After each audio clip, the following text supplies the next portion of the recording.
Avez-vous déjà vu un homme perdre sa femme, épouser une deuxième femme et perdre la deuxième femme, épouser une troisième femme, perdre la troisième femme, et pour certains hommes, il y en a qui ont épousé la quatrième femme et ils ont perdu même cette quatrième femme. C'est un phénomène mystérieux, n'est-ce pas? Il y a ce qu'on appelle les attaques spirituelles. Les attaques spirituelles sont l'œuvre des créatures spirituelles dans notre vie. Le plus souvent, les œuvres de certaines créatures spirituelles sont nocives vis-à-vis de nous. Parce que parler des créatures spirituelles, c'est sous-entendre les esprits ou les êtres invisibles. Lorsqu'on parle des créatures spirituelles, on sous-entend les anges, on sous-entend le diable, on sous-entend les démons.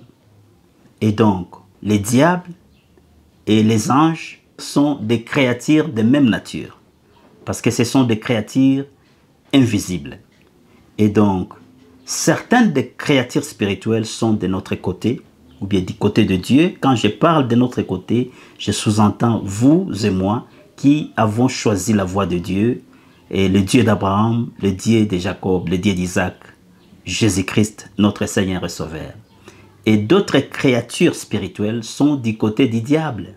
Et là, je vais parler du diable lui-même et des démons.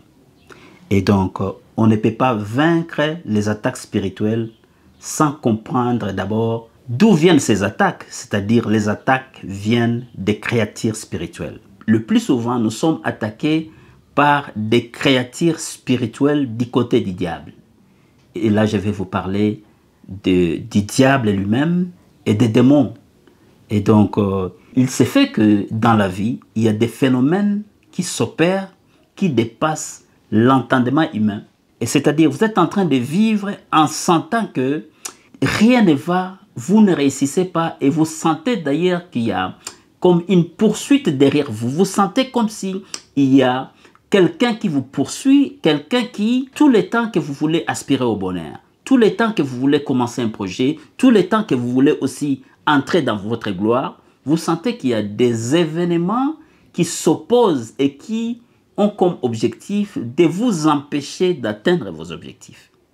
Et donc, le plus souvent, c'est ça ce qu'on appelle les attaques spirituelles.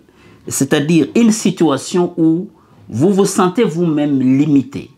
C'est-à-dire l'effort physique, l'effort mental, l'effort intellectuel et l'effort scientifique ne sont pas capables de mettre de côté la menace.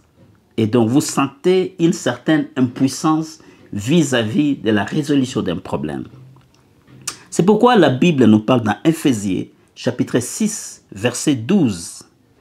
Et si nous lisons ces versets, il est dit clairement dans la Bible, « Car nous n'avons pas à lutter contre la chair et le sang, mais contre les dominations, contre les autorités, contre les princes de ce monde des ténèbres, contre les esprits méchants dans le lieu céleste. » Et donc, bien-aimés dans le Seigneur, et en Égypte, il y avait comme une attaque de Dieu contre Pharaon. Et vous vous rappelez bien, il y avait une plaie que Pharaon avait. Pour Pharaon, c'était une plaie, il pouvait aller chez le médecin.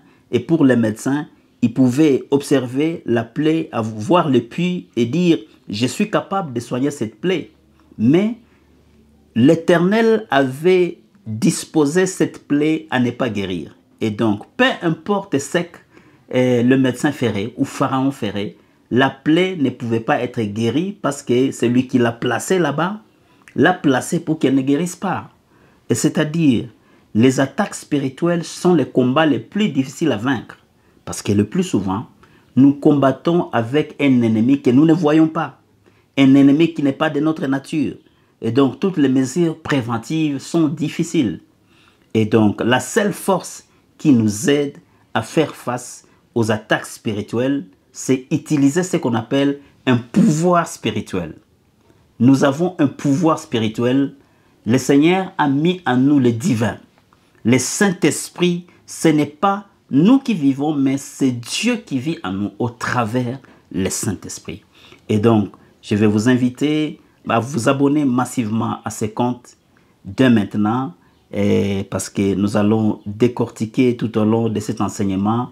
Dans notre deuxième numéro, nous allons vous expliquer comment on fait face, comment surmonter les attaques spirituelles, quelles sont les mesures à prendre spirituellement, qu'est-ce qu'il faut faire lorsque vous subissez ce qu'on appelle les attaques spirituelles.